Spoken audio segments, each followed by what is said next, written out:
Dos amigos caminaron por la misma calle en la India. Uno comió panipuri de un puesto callejero, mientras el otro dijo no. 44 días después, uno tenía fotos en su celular. El otro tenía algo vivo dentro de su cerebro. ¿Qué harías si descubrieras que la mejor comida de tu viaje a la India fuera el peor error de tu vida? Esto no es una historia de miedo, es una historia que cualquiera de nosotros podría vivir si come la comida equivocada en el lugar equivocado. Ryan Egan y Jared Colon eran mejores amigos desde la Universidad de Texas en Austin. Ambos tenían 25 años, ambos eran ingenieros de software, ambos estaban convencidos de que la India sería el viaje de sus vidas, pero planificaron diferente. Ryan era el que tenía la hoja de cálculo organizada. Investigó cada restaurante, contrastó blogs de viajeros y leyó hasta el fondo las reseñas en internet. Imprimió una lista de lugares verificados para comer en cada ciudad. Empacó un kit completo de primeros auxilios, tabletas para purificar agua y paquetes de electrolitos. Tenía una regla y la repetía tanto que terminó convirtiéndose en una broma entre ellos. Si no puedes pelarlo, hervirlo o abrirlo tú mismo, no lo comas. Jared pensó que Ryan estaba loco, porque su filosofía de viaje era justo la opuesta. No planes, no listas, llegas, caminas, sigues tu nariz. No vas a la India a comer en restaurantes con menús en inglés. Vas a comer donde comen los locales. Ryan siempre respondía lo mismo. Los locales tienen defensas acostumbradas a ese lugar. Y Jared siempre lo ignoraba con una risa. Recuerda quién escuchó y quién no, porque solo uno de ellos va a salir de esta historia siendo la misma persona. Y así comenzó su viaje de 2 semanas por la India, pasando por Delhi, Agra y Jaipur. Ryan siguió el plan. Solo agua embotellada, cada tapa cerrada, restaurantes con cocinas que podía ver, comida cocida, servida caliente, nada crudo. Jared siguió el plan por 3 días, pero después se aburrió. En su 4ª noche en la India, Ryan volvió temprano al hotel con malestar estomacal. Y la ironía era que el más cuidadoso se enfermó con la comida del hotel. Aunque eso no se les pasó por la cabeza a ninguno de los dos. Mientras Ryan descansaba en el hotel, Jared se quedó fuera a buscar algo de comer. Y encontró un puesto callejero cerca de Chandni Chowk, un vendedor de panipuri. Las bolas eran doradas, el relleno era papa especiada, el agua de tamarindo era oscura y dulce, servida de un cubo de acero que había estado abierto todo el día. Jared comió 8, vio al vendedor romper cada bola con su dedo, sostener lo que llevaba dentro y dárselo al cliente. No había guantes, no había agua corriente en el puesto, solo un cubo, una cuchara y manos que habían trabajado desde el amanecer. Era lo mejor que había probado nunca, así que se lo contó a Ryan al día siguiente. Ryan lo miró y le dijo: ¿comiste panipuri de un puesto callejero con agua de un cubo? Jared le contestó: relájate, hombre, estaba delicioso, estoy bien, pero no estaba bien. Todavía no se daba cuenta de lo que tenía. Aquí está lo que sucedió dentro del cuerpo de Jared esa noche mientras dormía.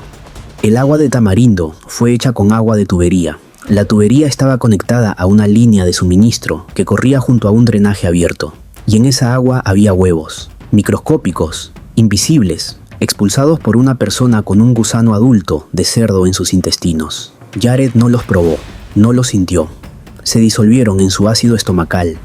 Y de cada huevo salió un gusano más pequeño que un grano de arena. Cada uno atravesó la pared de su intestino delgado, entró a su sangre, y su sangre los llevó por todo el cuerpo, a sus músculos, a su hígado, a sus ojos y a su cerebro. Dentro del cráneo de Jared, docenas de gusanos se enterraron en los pliegues de su cerebro. Cada uno construyó un quiste lleno de líquido alrededor de sí mismo, casi del tamaño de una uva pequeña, presionando contra neuronas y moviendo tejido a su alrededor. Luego hicieron algo terrible. Secretaron químicos que suprimieron su sistema inmune alrededor de cada quiste. Apagaron la alarma de su cuerpo desde el interior. Y el cerebro de Jared no sabía que estaba siendo colonizado. Pasó el resto del viaje sintiéndose bien. Comió más comida callejera, tomó fotos y le dijo a Ryan que estaba exagerando todo. Después regresaron a Austin.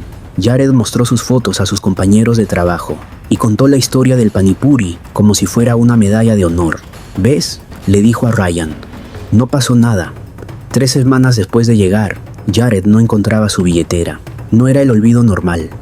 Pasó 10 minutos en su apartamento con la billetera en la mano, sin poder procesar que la tenía ahí. Se dijo a sí mismo que estaba cansado.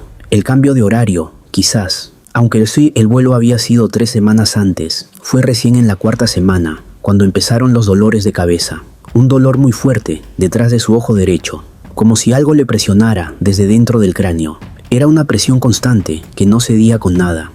También tenía vértigo al caminar. Perdió el equilibrio 2 veces en su propio apartamento. Empezó a tener episodios de confusión mental. Ya no reconocía objetos comunes que usaba todos los días. Su memoria se volvió borrosa. Olvidó nombres de personas que conocía desde hacía años. Fue a un centro de urgencias. El doctor le hizo un examen neurológico básico. Sigue el dedo, aprieta mis manos. Todo parecía normal. Probablemente eran migrañas, estrés, tiempo de pantalla, deshidratación. Probó ibuprofeno, pero el doctor no preguntó dónde había estado. Para el doctor, un joven de 25 años, con dolor de cabeza en Austin, Texas, no era un caso que requiriera revisar enfermedades tropicales. Nadie le pregunta eso al llegar. Y como nadie lo preguntó, Jared salió con ibuprofeno y un diagnóstico que ya lo estaba matando. En el día 44, en un parque de estacionamiento de una tienda de comida, Jared estaba cargando bolsas en la cajuela de su carro cuando el mundo se volvió blanco. Su cuerpo se puso rígido de golpe. Se cayó de lado, golpeando su cabeza contra el lateral de su carro.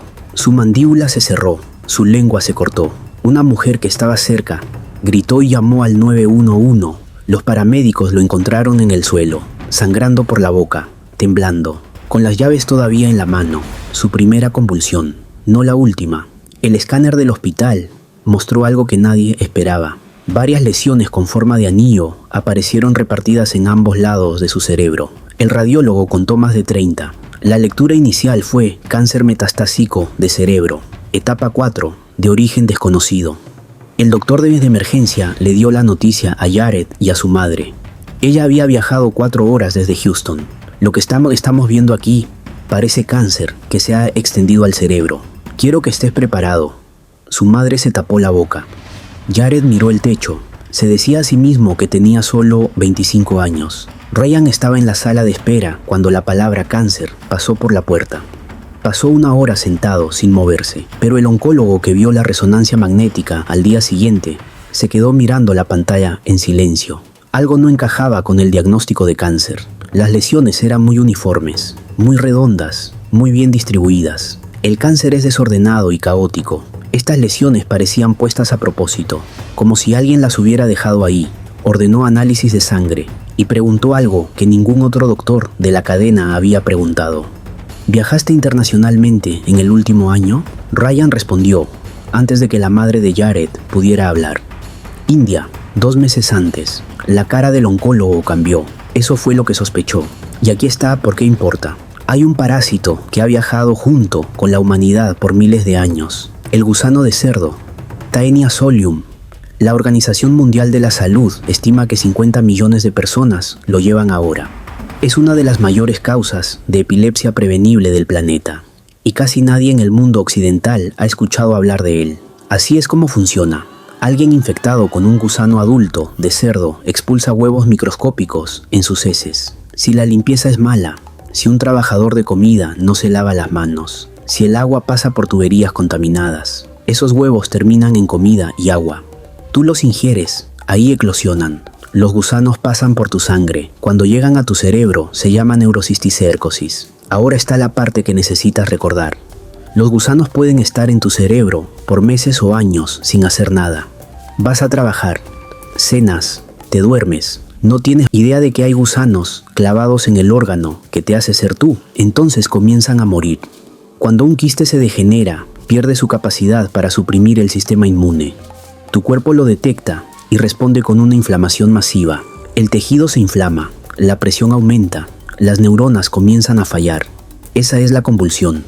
El parásito no te mata por comerse tu cerebro, te mata por morir dentro de él. El análisis de sangre de Jared volvió con eosinófilos elevados, un marcador de infección parasitaria. La resonancia magnética fue revisada por un neuroradiólogo con experiencia en medicina tropical. Las imágenes adicionales encontraron quistes en su ojo derecho y en los músculos de su pierna izquierda. Jared no tenía cáncer. Tenía un cerebro lleno de gusanos de cerdo por culpa de un puesto de panipuri en Chandni Chowk. Su madre dijo que no sabía si sentirse aliviada u horrorizada. Eran ambas, pero la historia no terminó ahí. En realidad apenas empezaba la parte más difícil. El tratamiento estándar es un medicamento antiparasitario llamado albendazole. Mata los quistes. Eso parece buena noticia, pero no lo es. Cuando mueren docenas de quistes dentro del cerebro al mismo tiempo, cada uno provoca inflamación. El cerebro se inflama. Si tienes 5 o 6 quistes, los esteroides pueden manejar la inflamación. Pero si tienes 30, hay riesgo de edema cerebral catastrófico. El cerebro puede presionar contra la base del cráneo. Eso se llama herniación, y es fatal. Jared tenía demasiados quistes para tratarlo con seguridad. La medicina que podía salvarlo también lo podía matar. Los médicos estaban atrapados. En Faridabad, India, un chico de 18 años enfrentó la misma elección imposible, la misma enfermedad. Aún más quistes. Su resonancia magnética parecía un cielo nocturno. Hicieron el mismo cálculo. Murió 2 semanas después. Los médicos de Jared decidieron esperar. Le dieron medicamento antiepiléptico, también esteroides para controlar la inflamación, y le hicieron resonancias magnéticas repetidas cada 3 meses. Era una lucha lenta y controlada, contra un enemigo viviendo dentro de su cráneo. Convulsión por convulsión. Durante 8 meses, Jared vivió con gusanos en su cerebro. Sufrió 7 convulsiones más, 3 de ellas mientras iba en carro. Después de la segunda, le quitaron la licencia. Ryan lo llevó a trabajar, luego lo llevó a citas médicas. Jared dejó de trabajar por completo porque los dolores de cabeza hacían imposible mirar una pantalla. El quiste en su ojo derecho le estaba nublando la vista. No era suficiente para dejarlo ciego, pero sí suficiente para que no pudiera leer sin cerrar un ojo y tener la cara muy cerca del papel. Ryan iba a visitarlo cada viernes. Ordenaban pizza, veían básquetbol. Ryan nunca mencionó la India. Jared siempre lo hacía. Me dijiste que no lo comiera. Dijo una noche, no con enojo, solo con tristeza. Ryan no dijo nada. ¿Qué se le puede decir a eso? Él, te lo dije, no existe cuando tu mejor amigo tiene gusanos en el cerebro. Pensé en ese vendedor, dijo Jared. Estaba sonriendo todo el tiempo, rompiendo las bolas con su dedo, y era lo mejor que había probado. Pensé en el agua, todavía puedo sentir el sabor. Ryan miró el piso. Tú tomaste agua embotellada todo el viaje, dijo Jared. Tú ni siquiera te lavaste los dientes. Y tú llegaste a casa bien. Yo comí 8 panipuris de un cubo en la calle. Y ahora tengo gusanos en el cerebro. Casi se rió. Ese tipo de risa que no tiene nada de gracioso. La clase de risa que sale porque lo contrario es peor. El mismo viaje, la misma ciudad, la misma calle. Y solo uno de nosotros siguió siendo la misma persona. Lentamente, durante meses, los quistes murieron por sí solos. Cada muerte provocó un pequeño episodio de inflamación, un dolor de cabeza fuerte, a veces una convulsión, a veces nada. Su cerebro lo fue procesando uno por uno, como un equipo de desactivación trabajando con cuidado. Para el mes 10, la mayoría de los quistes ya habían calcificado, muertos, mineralizados, inactivos, pero las cicatrices permanecerán en su cerebro por siempre. Puntos blancos pequeños en cada resonancia magnética futura. Las convulsiones de Jared se detuvieron, los dolores de cabeza disminuyeron, su visión se recuperó parcialmente. Por definición médica, fue sí, afortunado. Jared Cohen trabaja desde su casa ahora. Lleva un brazalete de alerta médica que dice trastorno de convulsiones, porque explicar neurocisticercosis tarda más de lo que permite una emergencia. Toma 2 medicamentos cada día y los va a tomar por el resto de su vida, porque los quistes calcificados pueden provocar convulsiones décadas después de que la infección se haya ido. Ya no viaja. Ryan sí, sigue llevando su hoja de cálculo organizada. Solo toma agua embotellada. No come nada que no pueda pelar, hervir o abrir él mismo. Nunca dijo, te lo dije. Nunca lo dirá. Pero cada vez que empaca para un viaje, le envía a Jared el mismo mensaje, sin fallar. Solo agua embotellada. Si no puedes pelarlo, hervirlo o abrirlo tú mismo, no lo comas. Jared siempre responde lo mismo. Lo sé, aquí es lo que necesitas entender. 50 millones de personas llevan estos quistes ahora mismo. La neurocisticercosis es una de las principales causas de epilepsia prevenible en el mundo en desarrollo. Solo en Estados Unidos hay aproximadamente 1000 hospitalizaciones por año, y la mayoría de esas personas regresan por culpa de un solo alimento que casi ni recuerdan. Esto no es sobre miedo, esto no es sobre evitar viajar, Ve a la India, ve a Tailandia, ve a México, ve a Perú. El mundo vale la pena, la comida también vale la pena. Pero la diferencia entre Ryan y Jared no fue coraje, no fue suerte, fue una decisión. Uno de ellos tomó de una botella cerrada, el otro tomó de un cubo de acero que había estado al sol desde el amanecer. El mismo viaje, la misma calle, uno regresó bien, el otro volvió a casa con algo vivo dentro de su cerebro.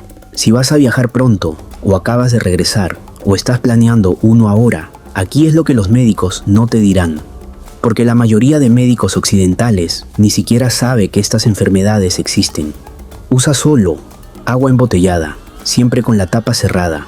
Y si un restaurante no tiene una cocina visible, sal de ahí. Si no puedes ver de dónde viene el agua, mejor no la tomes. Si la comida está cruda, si el agua está abierta, si el vendedor no tiene jabón ni guantes, la comida no vale la pena la historia.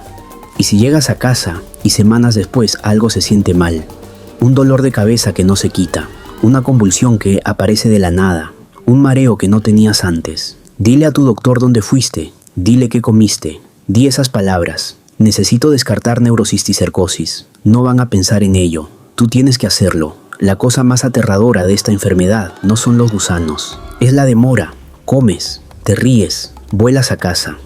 Cuentas la historia en reuniones con amigos. Y semanas después descubres que el mejor plato de tu viaje fue la peor cosa que te ocurrió. Dos amigos caminaron por la misma calle en la India. Uno dijo sí, uno dijo no. Esa fue la única diferencia. Esa fue la diferencia total.